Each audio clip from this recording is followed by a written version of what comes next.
আসসালামু আলাইকুম রাহমাতুল্লাহ। প্রিয় বন্ধুরা, আপনি জানেন কি?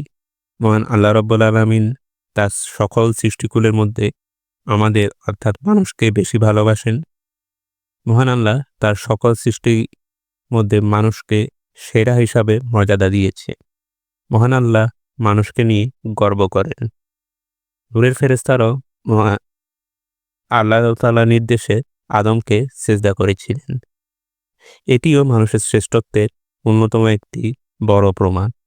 মহান আল্লাহ বলেন, আমি মানুষকে সৃষ্টি করেছি সবথেকে সুন্দরতম আকৃতিতে। সূরা ৩।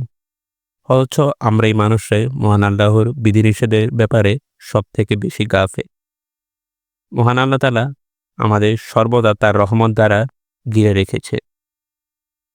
তাই বন্ধুরা, আমরা যেন মহান আল্লাহর বিধিনিষেধের ব্যাপারে কখনো গাফেল না হই।